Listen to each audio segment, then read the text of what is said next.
Hey everyone, today I want to talk about warding changes in Season 14 for supports. Of course, with the new season, there have been a lot of terrain changes, there have been a lot of bush changes, and ward locations that were good in Season 13 no longer apply to Season 14. So here I am to deep dive into exactly what we should be doing with our vision resources in the new season. I want to start by talking about bot lane, and the main change that I want to talk about is the dot bush. So let's start with the dot bush. I think it is quite overrated in general. It sounds super important, it looks super important, but there is a lot of traffic instead that centers around the tri bush here instead. So if we're on blue side and we manage to find a green ward in this bush over here, we can catch the enemy jungle's ganking routes quite easily and in advance. We can also catch the enemy's support roam attempts. So this is just going to be a very useful bush to control. I would say the dot bush is going to be a pretty good location for pink wards if you are, shoving up actively in the lane and then you want to be able to have a pink in the river to continue pressuring bot. We can have a pink here, right? It's going to be quite hard to hold a pink in the bot try instead. And likewise, if we're on red side and we're actively looking to shove up, then we can maintain a pink over here. But for our green wards, I think the tri-bush here is going to be very important for blue side.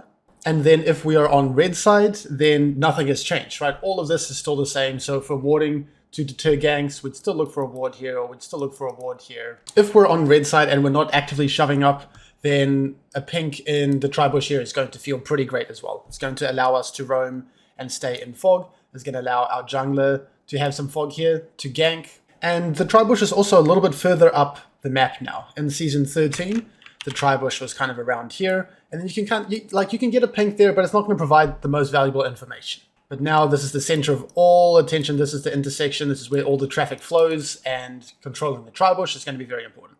From my experience, this dot bush is just too exposed to be able to maintain wards in there for a long period of time. If you're on blue side, it's too easy for the enemy to just kind of dip over here and quickly clear out your pink or your green ward. If you're on red and you're investing your vision resources into this dot bush and crucially leaving this path open, then we might run into some trouble. Let's zoom out a bit and talk about this new kind of Gromp area. So if we are going to try to get a ward in this bush over here, this is going to be very deep and risky, but now we have that option of warding out the enemy Gromp while having a ward in fog. We couldn't do this before. But of course, if we're running up here toward this, we run the risk of just being overextended and getting collapsed on. We also do not catch any movements like this. And so this is why I am saying that the tri-bush is the most important area. The main difference that this bush has introduced, in my experience, is the ability to kind of proxy and dive a little bit easier, just like you could on red. So from red side, you could just kind of camp here with your ADC and your jungle and just kill the enemies on entrance from fog.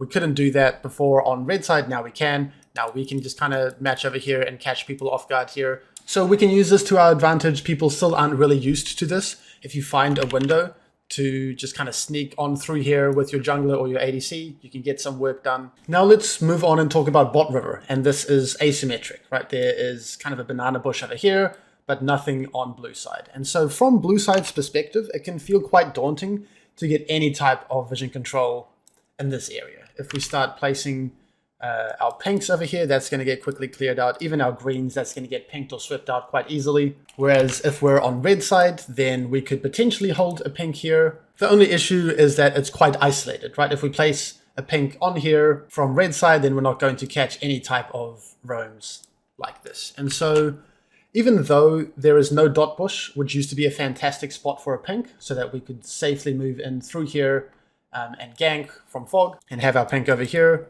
all is not doomed. The most important bush now is going to be mid bush. And there are a couple of reasons, right? First is because, there's no dot bush, and this bush is hard to control for blue, hard to get value from red. But the other thing about mid bush is that it is further away from the mid laners. So the bushes used to kind of be over here. And then if you ever try to hold a pink ward in this bush, then the enemy mid laner can just come down and clear it out quite easily. Now it's further away. So on one hand, the mid laners are potentially harder to gank and a little bit more independent. But on the other hand, pink wards in this bush are really tough for the enemies to clear out. It is worth noting though that you can't, let's say we're on blue side, right? Let's say this is us, this is them. We can't just drop a pink over the wall onto the edge here, because it's not going to catch wards over here. So let's make sure that we are putting the pink wards just kind of before the halfway point of the bush here, and then we're going to cover all of potential warding locations in there.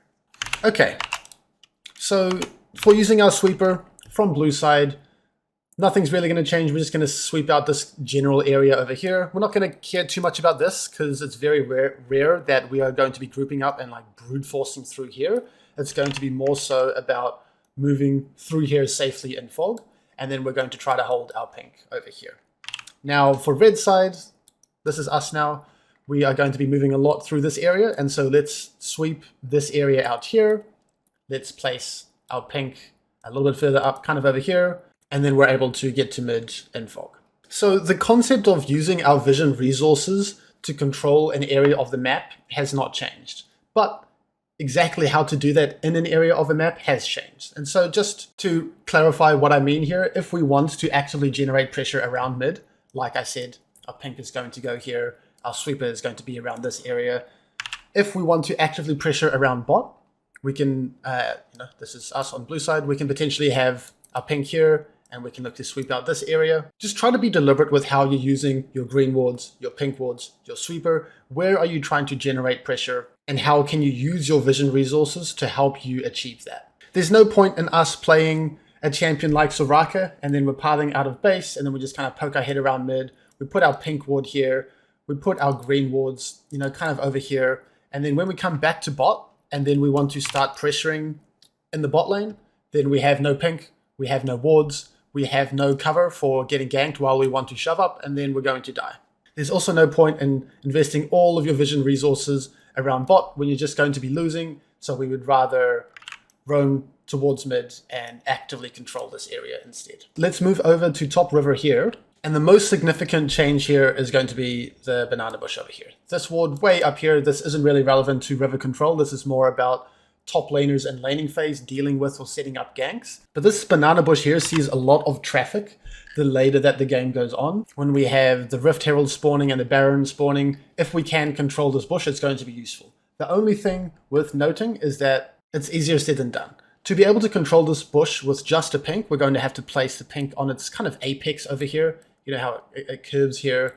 Otherwise, if we don't be quite deliberate with the pink placement, there can be green wards that go unpinked. There could be a green ward on here, there could be a green ward on here, and it can just not be picked up by the pink at all. So if we're trying to actively control it, make sure you're deliberate with your pink placement. If we're trying to contest it, make sure that you're placing your green wards away from the common pink locations, which is just going to be kind of in the middle here. Now the reason that this bush is so important is because it gives you a great flank or engage from fog when there is a looming team fight on the neutral objective, or you get to spot out the enemy's attempts to do so themselves. Now with all of that said, we aren't always going to place our pink here, right? Because this is a little bit more defensive on blue side and a little bit too aggressive potentially on red side.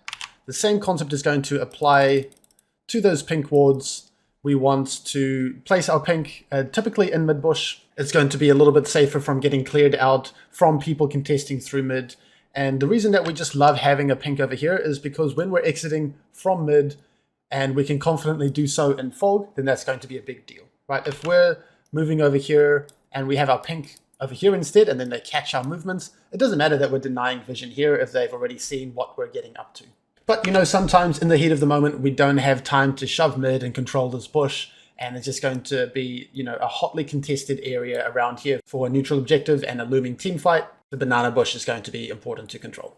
The last thing that I wanted to mention is that the concept for vision has stayed the same. We want our wards to apply unique and valuable information, and we want them to have as much uptime as possible. So if that means instead of warding over here, we ward over the wall here to dodge a pink, or if that means that we ward over here to potentially dodge a pink in here, whatever the case may be, try to have unique and valuable information. And so what I mean by unique is that if we have a ward here and a ward here, this is not going to be very useful. Both of these wards are going to catch this path here, right? Just like we wouldn't want to ward both here and here. And in terms of valuable information, this ward is going to be less valuable than this ward because it just sees less traffic, less important areas. Otherwise, the rest of the map is pretty much the same. I just wanted to make a short and concise video here because I've been seeing a lot of my students having a little bit of difficulty in how to use their vision resources on the new map. Thank you for watching. Please consider liking, subscribing, and commenting, as this really does help my channel grow. To level up your gameplay and mentality, visit my website schoolofsupport.gg. The link is going to be down in the description below.